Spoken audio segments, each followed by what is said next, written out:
Hello, friends. We will talk about liberalism today, its meaning, basic concepts, etc. Liberalism stands as an important perspective among various theoretical perspectives on world politics today. The liberal approach is identified with the belief in the possibility of progress. Liberalism holds that human nature is basically good and that people can improve their moral and material condition, which ultimately would lead to progress in society. The origins of the liberal theory are found in the 18th century optimism of the Enlightenment, 19th century political and economic liberalism, and the 20th century Wilsonian idealism. The rationalism of 18th century Enlightenment was taken over by the 19th century liberalism, which reformulated it by adding a preference for democracy over aristocracy and for free trade over national economic self sufficiency. The liberals believed if harmony of interest among individuals was possible, there would be harmony of interests among states as well. An important development that contributed to liberalism was the 20th century idealism. This approach suggests that long lasting peace is possible in international relations by the coming into force of a world federation and an international system free from power politics and war. In the early post Second World War period, a group of liberals advanced an important argument that transnational cooperation was required to solve common problems. They were known as pluralists. Liberalism can be explained through a four-dimensional definition given by Doyle. First, all citizens are juridically equal and possess certain basic rights to education, access to free press, and religious toleration. Second, the legislative assembly of the state possesses only the authority invested in it by the people, whose basic rights it is not permitted to abuse. Third, a key dimension of the liberty of the individual is the right to own property, including productive forces. Fourth, liberalism contends that the most effective system of economic exchange is one that is largely market driven and not one that is subordinate to bureaucratic regulation and control either domestically or internationally. Liberal values such as individualism, tolerance, freedom, and constitutionalism can be contrasted with conservatism, which places a higher value on order and authority and is willing to sacrifice the liberty of the individual for the stability of the community. So, we see that liberals believed in the goodness of human beings and they believed that wars happen because of misunderstandings between states. The core thinkers of liberal thought have been Locke, Jeremy Bentham, and Immanuel Kant. Immanuel Kant and Jeremy Bentham were two of the leading liberals of the Enlightenment. Both were against the lawlessness of states. Bentham proposed that liberal states respect international law. Kant believed that republics will establish perpetual peace. The focus of early thinkers was on freedom, cooperation, peace, and progress. Basic liberal assumptions are human progress, human reason, cooperation, the process of modernization, and development of the modern state. And all these are interrelated. Kant's writings contain the seeds of core liberal ideals. There are three components of Kant's hypothetical treaty for a permanent peace. The first component of his treaty is that the civil constitution of every state shall be republican, and it holds that the consent of the citizens is required to decide whether war should be declared or not. But under a constitution which is not republican, it is easier to go to war because the head of the state is the owner of the state and the war will not force him to make sacrifices. The second component is that the right of nations shall be based on a federation of free states. In this, each nation should demand to others that they enter into a constitution within which the rights of each could be secure. A kind of general agreement or league is required to secure peace. This idea of federalism that extends to all states and thus leading to perpetual peace is practicable and has objective reality. The third component entails that the people of the world have entered into a universal community.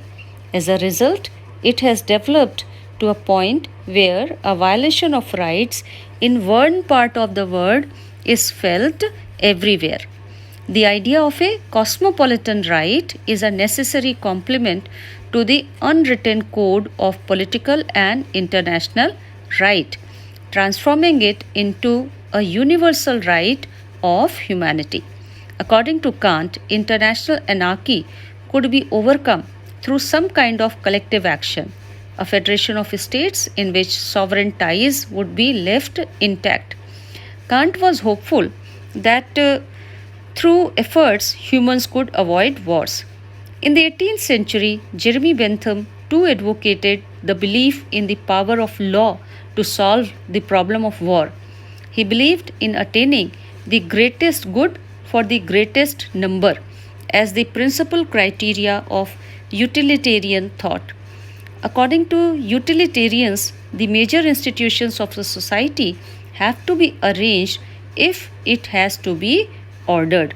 Only then the greatest satisfaction can be achieved. The rationalism of 18th century Enlightenment was taken over by 19th century liberalism, which reformulated it by adding a preference for democracy over aristocracy and for free trade over national economic self sufficiency. 19th century liberalism stressed that man was capable of satisfying his natural needs in rational ways. It could be achieved through his own freedom, unfettered by excessive state structures. According to liberal thought, individual freedom could best be realized in a democratic state where there are limited governmental restrictions. The idea of natural harmony of interest in international political and economic relations was challenged in the early part of the 20th century when Europe came under the grip of the First World War. The First World War proved that peace must be constructed. An important development that contributed to liberalism was the 20th century idealism. The idealists adopted a normative point of view by laying emphasis on the role of morality in international politics and seeking perpetual international peace and harmony. The approach suggested that long lasting peace is possible in international relations through the existence of world federation, an international system that is free from power politics and war. It is concerned with normative judgments and views international politics from the perspective of moral values. It is sometimes seen as a species of utopianism concerned less with empirical analysis. It aligns politics with ethics and studies man and his institutions in their normative forms.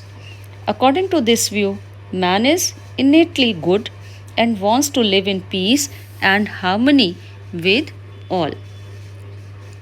This follows the from the assumption that human nature is basically good and the character of a nation is actually the reflection of its citizens. According to idealists, the main cause of conflict among nations is a lack of understanding regarding rationality of international morality.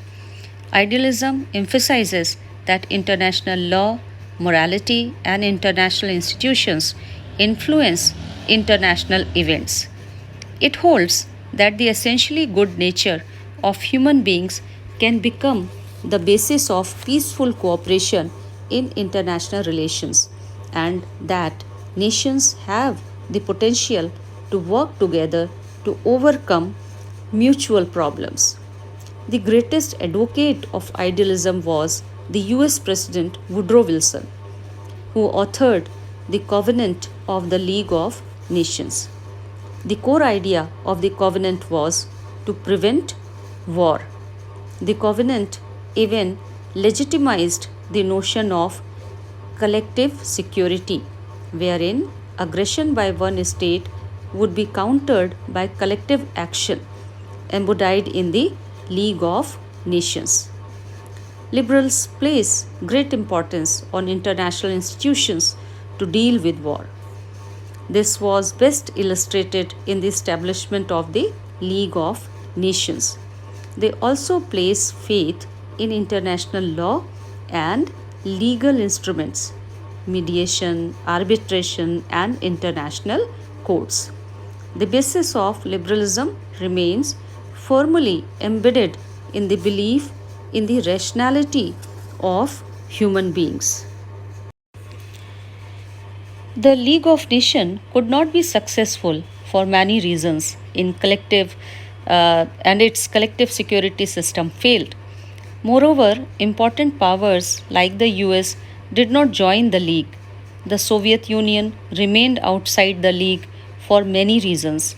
Hitler's decision to reoccupy the demilitarized zone of Rhineland in 1936, according to the Treaty of Versailles, doomed the fate of the League of Nations. However, liberalism came under intense scrutiny during the interwar period when the League of Nations proved incapable of maintaining collective security, and again during the Second World War when the basic tenets of humanity were threatened due to the atrocities committed against people in the war period. The language of liberalism became more pragmatic after 1945, but its core ideas remained. The need to replace the League with other international organizations was strongly felt among the important spokesmen of liberalism, and it was with this intention that the UN was established in the post Second World War period to guard world peace. Liberalism and neoliberalism both have their ideological roots in the classical liberalism of the 19th century, which championed economic laissez-faire and the freedom of individuals against the excessive power of government. That variant of liberalism is often associated with the economist Adam Smith. In the 4 decades after World War II, the Cold War conflict between the two superpowers assumed global proportions. The realist school that had come into dominant position in Europe and North America dismissed the liberal approach as utopian or idealistic. Yet, despite their theory turned practice failures, liberal thinkers managed to build new theories and achieve a significant share in the research agenda of international relations. These theories, sociological liberalism, functionalism, interdependent liberalism, republican liberalism, and as well as their assumptions, have formed the basis for the emergence of a new conceptual framework, the neoliberal approach, also known as the liberal institutional approach. I will discuss these 4 strands of neoliberalism in my next video, along with neoliberalism with its meaning, definition, basic assumptions, etc. Please do listen to that video and like and share it. But before that, let me briefly explain to you what is neoliberalism is. Neoliberalism separates facts and values, scientific inquiry and of social phenomena. It is a positivist approach. International regimes and institutions help govern a competitive and anarchic world system. This is its main belief. It also believes that states are main but not the only actor in IR. States are rational actor seeking to maximize their interests, which are varied in the archaic world order. In cooperative venture, states are concerned with absolute gains, not relative gains. But they are also concerned about cheating. A state may shift loyalty and resources to institutions if they are mutually beneficial and fulfill interests of the state. There may be obstacles to cooperation and there are no areas of no common interest. Functional integration theory was given in 1950s and 60s and complex interdependence theory in 70s and 80s. Complex interdependence was given by Robert Cohen, who was the founder of neoliberalism, and Joseph Nye. Cohen, in his book Power and Interdependence, which he wrote in 1977, explained that interdependence in IR means mutual dependence in which actors or countries are affected by actions of one another. Core principles are states are not the sole actor. Second, social welfare or economic issue are as important as security issues, and cooperation is equally dominant characteristic as conflict in IR. Its features are multiple and layered channel of interconnections, interstate, transgovernmental and transnational, cobweb of multiple actors linked through multiple channels of interactions, as against billiard ball model of realists, absence of hierarchy among issues, overlapping issues, no primacy to security or military issue, minor role of military force in resolving conflicts in globalized world. Neoliberals focused on low politics, that is means other than military. It has become the core principle of neoliberalism, and we find that it is halfway between realism and liberalism, between power politics and cooperation, between high and low politics. Now, let us see what are the pros and cons of liberalism in IR. Pros are: this is a positive and optimistic view. It advocates peace, progress, development. It links global politics to domestic politics. It explains both historical changes and continuity. Provides practical solutions to deal with contemporary global problems. Helps build global institutions and regimes. Now, what are the shortcomings, minuses? It is complex, difficult to understand. It is limited to low politics. Fragmented and multiple strands are there. Neoliberalism is too close to realism. Dilemma of imposition versus restraint in dealing with non-liberal and non-Western cultures or nations. couldn't explain increase in interstate wars. It fails in situations of no common interest, life and death issues, concerns of relative gains, reverse trend of nationalism and realism. Now, what is the difference between liberalism and realism? While realism is unchanging, self interested, competitive, evil, and believes that human nature is selfish, greedy, evil, liberals or liberalism has a positive view on ever changing human nature. Realism focuses on survival or security, distribution of relative power. Liberalism focuses on cooperation and interdependence. Realism focuses on national interest defined in terms of power, while liberalism focuses on varied national interest defined in terms of social preferences. In realism, state is the sole actor in IR, whereas in liberalism, there are multiple actors, multi-modal relationships. In realism, nature of a state is unchanging, whereas in liberalism, domestic configuration, other factors change state's interest and nature. Realism deals with high politics, survival, security, power. Liberalism deals with low politics, that is socio-economic, ecological issues.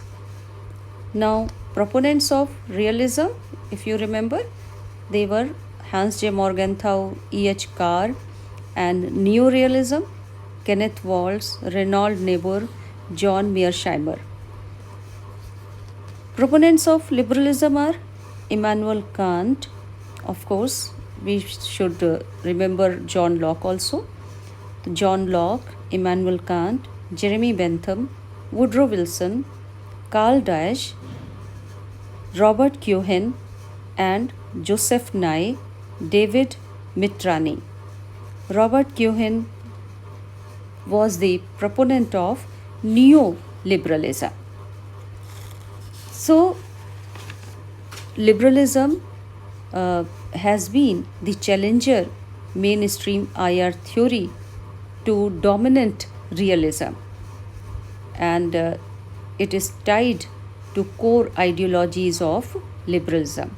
It believes in building trust, cooperation, integration through free trade, expansion of free market economy, democracy, and international regime and institutions.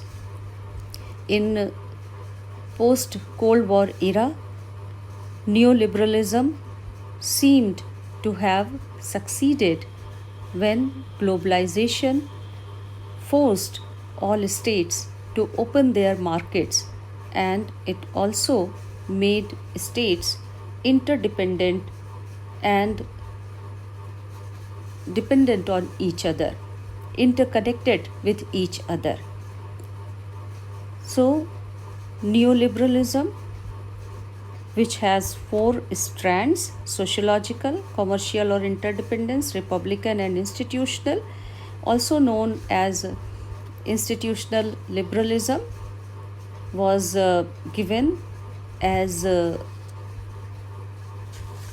opposed to structural realism, which is also known as defensive and offensive realism, or security maximizer or power maximizer. So, friends, wait for my second video in which liberalism and neoliberalism, its four strands, will be explained in more detail. Keep listening to my videos, share and like them, and if you have not subscribed to my channel, do subscribe to my channel.